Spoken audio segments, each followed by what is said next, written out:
Welcome to this deep dive. Today, we are taking the scalpel to the Q2 fiscal year 2026 earnings call for C3.ai. That's AI, the application provider. Exactly. They reported after the close on December 3rd, 2025. And look, this wasn't just another quarterly report. No, not at all. This is a high-stakes moment. It really was. After a rocky Q1, a new CEO, the big question for us, really, is simple. Is this aggressive turnaround plan finally starting to show some, tangible results? That is the perfect way to frame it. This was a scrutiny quarter, absolutely. Investors were just waiting for proof of execution rigor.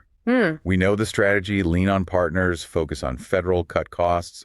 But now we're digging into the quality of that execution. We have to look past the top-line numbers and really evaluate those leading indicators. Like the bookings, the pipeline. Exactly. The bookings, the pipeline, and the specifics of this new execution model they're talking so much about. Right. So let's jump right into the financial print, because you're right. It sent some really mixed signals. It did.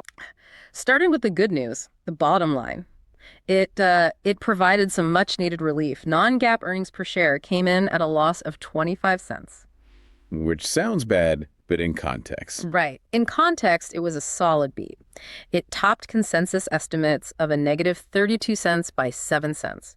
That's a 22% positive surprise? And that EPS beat, well, it was definitely a necessary shock absorber. It was driven mostly by them getting a handle on their expenses, which I think we should dig into in a bit. Definitely. But first, the top line is where that hesitation you mentioned came in. This is the other side of the coin, yeah. Revenue clocked in at $75.1 million. Which was basically in line. So no negative surprise. But it also confirms a persistent structural issue. The revenue contracted, and significantly year over year. It dropped over 20% compared to the same quarter last year. So, okay, a clear divergence here. Cost controls are working, but the core growth engine is still kind of sputtering. How did the market react to that tension? The immediate reaction suggested relief, but not conviction. The funny thing is, the stock had been really strong leading up to the call. The options market was very bullish. The put-call ratio was near 0.3, meaning traders were betting big on an upside surprise. And they didn't really get it on the revenue side. They didn't. When revenue just hit consensus and the guidance was, let's say, modest, that bullish energy just kind of faded in after hours. The conclusion was pretty clear. Great cost management, but the core problem, durable, accelerating growth, is not solved yet. Okay, let's unpack that operational context then. If revenue was flat or even shrinking year over year, where did management find the momentum they kept talking about? They called it a solid quarter. Right, and the key metric they leaned on, and they were right to, was the surge in bookings. Okay. Total bookings jumped 49% sequentially, quarter over quarter. Came in at around $86 million. These are the green shoots investors needed to see. And it wasn't just small deals, right? Not at all. And this is critical.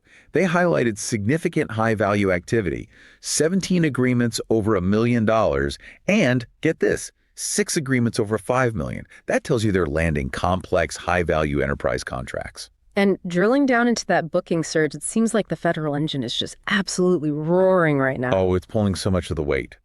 And what's impressive is this was during a quarter that included a 43-day U.S. government shutdown. Unbelievable. It's unquestionably the star performer.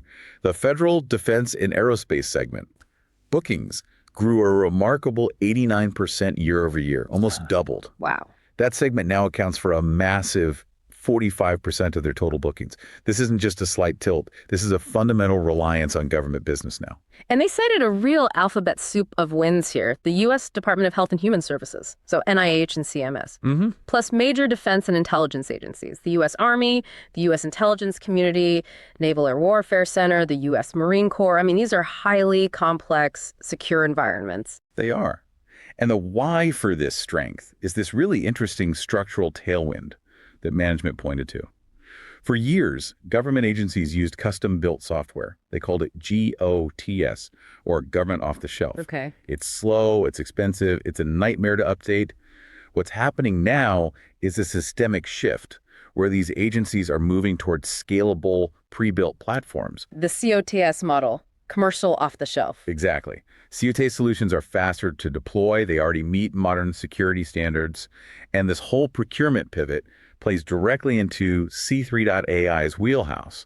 They were just harvesting the benefits of being an established COTS provider in this space. That makes perfect sense. They have the maturity and the clearances. So moving to the commercial side, it's impossible to ignore the partners. It feels like the partner ecosystem is the primary sales channel now. That's a great way to put it. The reliance is foundational. A stunning 89% of all bookings this quarter were closed with or through partners. 89%. Yes. Primarily Microsoft, AWS, and then key integrators like Booz Allen. This proves they're successfully leveraging distribution instead of just their own direct sales force, which, historically struggled. Do we have any numbers on that leverage? We do. The 12-month qualified pipeline with partners grew 108% year over year. Wow. And the Microsoft alliance is always the centerpiece of that strategy. What's the latest there? So management noted it was the one-year anniversary of the strategic alliance with Microsoft, and they revealed it's resulted in over $130 million in cumulative bookings over that year. Just from that one partnership? Just from that partnership. And in Q2 alone, they added 24 new joint customer agreements. This isn't just co-selling. It's deep integration driving demand. Okay, let's pivot to product, specifically the launch of C3.ai Agentic Process Automation. The explanation for this felt a little brief on the call, so we need to understand why this is a big deal. Right. And what's fascinating here is that management is explicitly positioning this as a massive expansion of their addressable market. How so? Well, traditionally, you had robotic process automation, or RPA. That's just rigid, pre-programmed routines for repetitive tasks, like data entry. The classic digital tape recorder model. Precisely. This new agentic process automation is fundamentally different. It lets enterprises build entire complex workflows as autonomous AI agents just from natural language descriptions. So they're intelligent, they can handle variability. Exactly. They can make decisions. And this lets C3.ai compete not just in the AI platform space, but against the entire multi-billion-dollar RPA sector. They can replace those rigid bots with flexible, intelligent agents. That is a critical expansion of the value proposition. Okay, let's look at the financials supporting all this. Subscription revenue is still the bedrock, right? $70.2 million, 93% of total revenue. But with that overall revenue contraction, how are they managing the internal burn rate? This is where that EPS beat came from. Non-GAAP gross margin was solid, 54%. But the operating loss was still substantial, around $42 million. That's a loss margin of about 56%. It is. But they aggressively cut non-GAAP expenses by $10.7 million quarter over quarter. They did it by trimming personnel costs, optimizing their cloud spend, and just tightening up sales and marketing. Okay, that sounds like smart discipline management. But I have to challenge this a bit. When you're desperately trying to accelerate bookings and future growth, is there a risk you're cutting too deeply into sales or R&D, sacrificing future growth for a short-term EPS beat? That is the multi-million-dollar question, and analysts are watching it very carefully. Management, for their part, argued the cuts were strategic. Focus on efficiency, leveraging partners to reduce direct sales costs. They insist R&D is still adequately funded. And the balance sheet gives them cover. It gives them a huge amount of cover. They still have an enormous liquidity buffer. $675 million in cash and equivalents. They can absorb these losses and fund the turnaround for a long time. Okay, here's where it gets really interesting, the core of the turnaround story. The new CEO has imposed what the market is calling intensified operational accountability. We need to elaborate on what this actually means. This is the centerpiece of the new strategy, execution rigor. The goal is a clear path to non-GAAP profitability, driven by a return to rapid growth. And the CEO has implemented this exacting execution model. Operational objectives are now measured weekly. Weekly. In complex enterprise sales, that is intense. What does that mean for the employees? It means total accountability. Management has explicitly tied performance incentives and compensation for every single employee and manager directly to hitting those weekly objectives. It's a profound cultural shift designed to force speed and focus. Speaking of focus, let's talk about the sales strategy, these initial production deployments, or IPDs. For you, the listener, who maybe isn't in enterprise software, what exactly is an IPD? Right. Think of an IPD as a paid pilot program. It's a structured trial. It's how C3.ai gets their foot in the door at a huge company. So the goal is to show value quickly and then expand. Exactly. You deploy fast, show tangible value in a few months, and then convert that IPD into a full multi-million-dollar production contract. And the risk is? Is conversion failure. Not every IPD scales up. So the new focus is on increasing the quality of these IPDs up front and then aggressively shortening that conversion timeline. Yeah. Management told investors flat out, watch bookings and watch the IPD conversion rate. Those are the two most crucial indicators. So we have strong bookings and a rigorous plan, but what about the near term? Let's talk guidance, which usually throws a bit of cold water on things. And it certainly tempered expectations here. It reminds you that turnarounds are expensive. Q3 guidance implies flat to maybe modest sequential growth, somewhere between $72 and $80 million in revenue. And the loss. And, more critically, the non-GAAP operating loss is expected to widen again. They're guiding to between negative 44 and negative 52 million. That widening loss confirms the investment required to scale. Exactly. And the full year outlook confirms this is a long journey. They're guiding revenue for fiscal 26 between 289.5 and 309.5 million. And the operating loss will be substantial, between 180 and 210 million. Profitability is explicitly not expected this fiscal year. So the new bookings signal hope, but the balance sheet shows the immense cost of making that hope a reality. That's it. And we absolutely cannot discuss the investment context without talking about the strategic overhangs that analysts are watching. You can't. The underperformance has been severe. The stock is down almost 60% over the last 12 months, just massively underperforming the S&P 500. Which sets the stage for the M&A talk. It does. Back in November, Reuters reported the company was actively exploring a sale or other strategic options. And that M&A speculation has not gone away. Why does that sale narrative seem so plausible to people? Well, look at the scale of the losses, the difficulty of turning around enterprise sales, and then look at the immense value of their federal assets. It's extremely hard to build that from scratch. So you have defense primes, maybe even a cloud partner like Microsoft, who might see C3.ai as an immediate way to acquire that capability. M&A remains this huge binary catalyst hanging over the stock. We have now reached the point in the deep dive where we have to acknowledge the speculative nature of trading around these kinds of turnarounds. We must.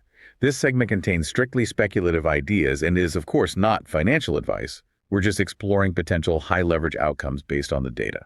So let's hear the pitch. If you are presenting to an investment committee, what is the outrageous but plausible trade idea here? Okay. The thesis combines deep undervaluation with an imminent likely catalyst.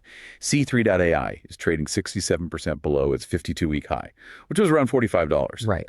But despite that depressed valuation, the company has these incredibly valuable defensible assets, the federal business, the deep Microsoft partnership. The market skepticism, plus the strategic review, creates a high leverage entry point. So you're betting on either the execution working or a buyer stepping in. How would you structure that bet? The trade would be to implement a long-dated, deep-in-the-money call debit spread. You're capitalizing on that bullish option skew we saw before the call, which shows institutional interest. And you target the old high. You target that former 52-week high of $45 as a plausible, maybe even a minimum acquisition price floor. This is a bet that either the new operational rigor re-rates the stock dramatically or a strategic buyer forces that re-rate before the end of the next fiscal year. It's a high-stakes asymmetric bet. To wrap this all up then, the Q2 call delivered sequential stabilization and powerful momentum in two critical areas, that federal engine and the partner leverage. The 49% sequential booking surge, backed by the intense execution plan from the new CEO, signals that the turnaround effort is, demonstrably taking hold on the operational side. It does. But the guidance provides a necessary counterbalance. The path to durable growth and profitability is long and it's expensive. Right. The modest revenue expectations, the widening Q3 loss, it's all a reminder that converting those bookings into sticky, high-margin revenue takes time, a lot of continued investment. And that leads to a provocative final thought for you, the listener. Given this intense measured accountability the new CEO has imposed, tying everyone's incentives to weekly objectives, is C3.ai's success now less about the general AI market and more about its own internal corporate culture? That's a fascinating question. Can weekly measurements and compensation truly force a sustained, successful turnaround in a historically challenged enterprise sales org? We'll be watching very closely to see how those robust Q2 bookings start to convert into actual revenue next quarter.